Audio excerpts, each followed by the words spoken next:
Hi, this is Amy Whelan with amy'sinklings.com. Thanks so much for joining me today.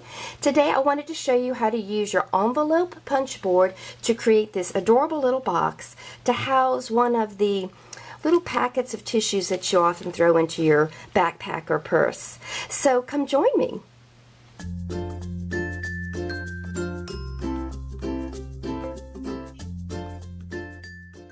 So the first thing we're going to do is start with a piece of Botanical Gardens DSP, which measures 6 3/4 by 6 3/4. And I'm going to explain to you in a moment how I came up with the paper dimensions and how I'm going to punch. But you're going to go ahead and start with that size dimension paper. And our first punch is going to be at 3 1/4.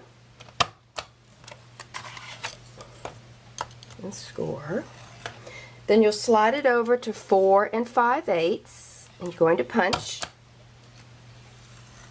Then you're going to turn it 180 degrees, and you're going to do that again. So a 3 1/4 and 4 5/8. So I've done opposite sides. Now all I need to do is turn it this way and follow the original score lines with that tab.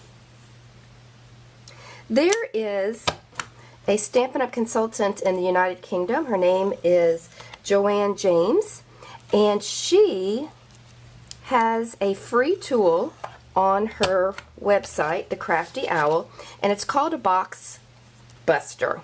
And let me pause for a moment. Again, I'm following those original score lines that I made with that little tail. She has a free tool on her website, The Crafty Owl, and it's called the Box Buster, and it's a calculator essentially that you put in dimensions of what you have, and then it tells you how to start with your paper dimension and where to start punching. So I knew, for instance, this is a Kleenex packet, and I knew that the width was 4 inches and that the depth was 2 1/4 inches and that the height was 1 inch.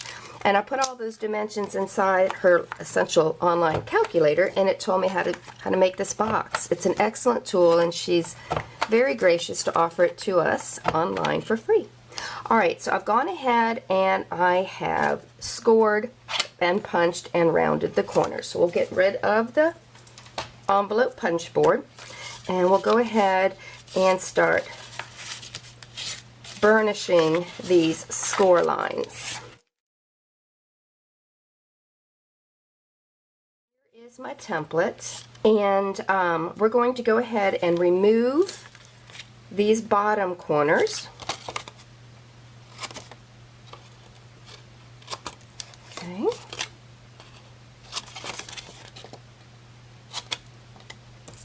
And then up here, the template's reminding me that I need to fold that in, or snip it so that it folds in. So again, I'm just cutting on those score lines.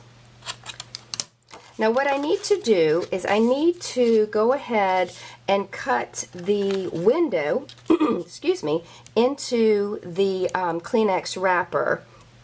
And you'll notice that the front cover also had another oval cut like this here. And let me show you how I did this first, since it's what's already on my cutting pad for the Big Shot. So these are oval framelets, and in order to create that window, this one, I lined up the 2 smallest rings from the inside, and even though this is a magnetic platform, I still want to secure it a little bit because I want to make sure that it's evenly all the way around. So I'm going to use a piece of old retired washi tape, and I'm going to adhere it in place. Let me make sure that's still right. Nope, I moved it a little bit. So just use the tape to kind of, there we go, keep everything in line. And I'm going to go ahead and I'm going to run that through the Big Shot. Alright, so now I have my window. What's left is I need to take that smaller ring and I need to cut a window out. I'm going to do it from the inside, and what I found is easiest is to take an inside that I already have already cut out from my sample, And I'm going to place that with just a smidge of glue right here in the center and kind of eyeball to make sure it's in the correct place. And it appears to be. So now this tells me where to put my framelit to cut that out. So now I'm going to go ahead and send that through the Big Shot. And the way that I found this easiest to do, since this is a wide dimension, was I put that here and then I folded over these sides when I ran it through. Actually, I think I just did one side like that. And then I'll put my other plate on top and I'll run that through and I'll be right back. Okay. And there you have it. Yeah, there you have your window. So now when I put this all together, I'll have a little window like that. Isn't that neat? I love how that works out. So let's go ahead and get this out of the way and we can finish constructing the box. Alright, so we'll go ahead and put a little bit of glue there to frame that in.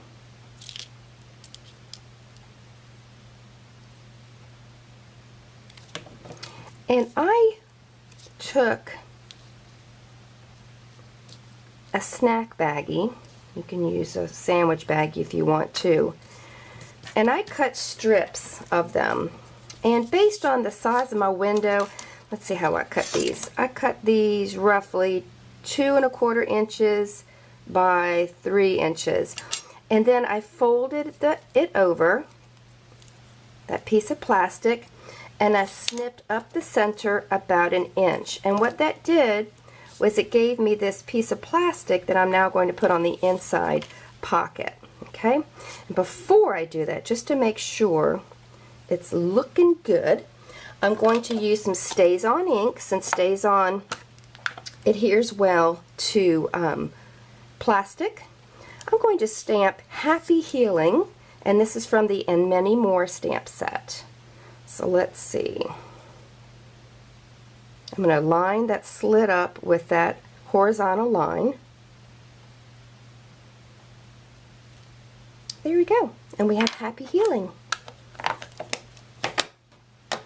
Alright, so let's go ahead and start putting this together. I'm going to use my Fast Fuse, and I'm going to put the adhesive just around the window.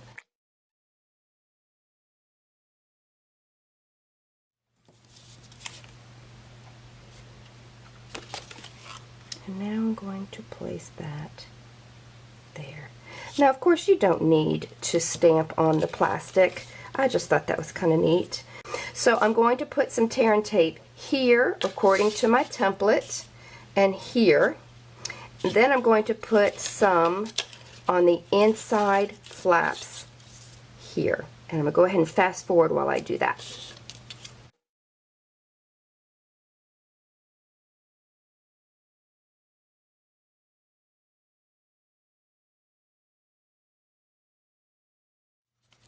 I find it's easier to release that paper backer when you burnish the paper on the back of the tear and tape. So let's go ahead and start putting the box together. I'm going to take these pieces off first.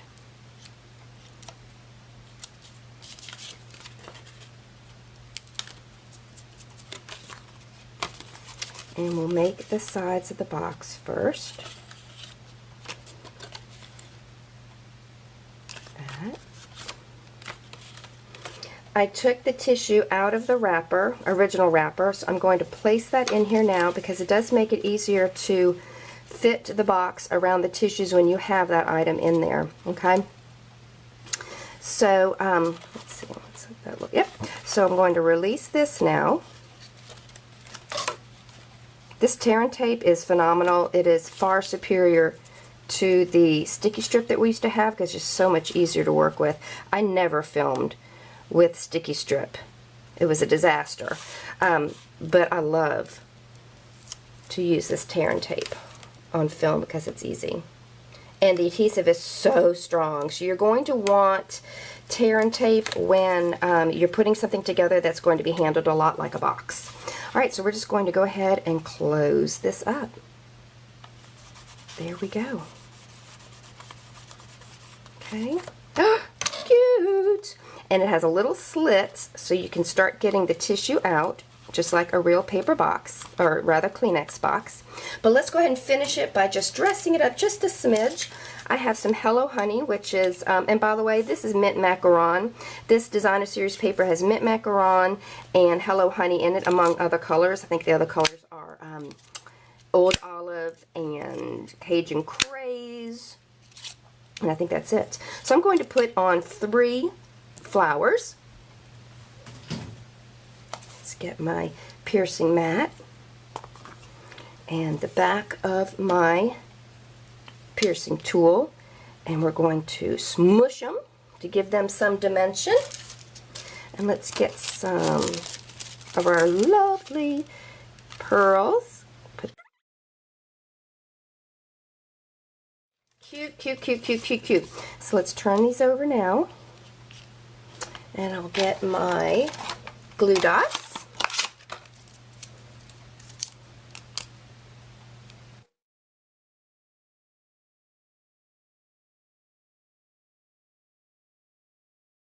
And there you have it. If you are not on my website at the moment, if you're on my YouTube channel, head over to amysinklings.com. I will have a link there that will help you find the Crafty Owl box buster calculator that she has online, and then with it you can make boxes of all sizes with your envelope punch board too. At this website, you can also find the Shop Now button in the upper right-hand corner. You can place an order at any time. If you don't currently have a Stampin' Up! Consultant, please reach out to me at amysinklings@gmail.com. I'd love to send you some new catalogs. Thanks again for joining me. I hope you're coming back again soon. Bye-bye.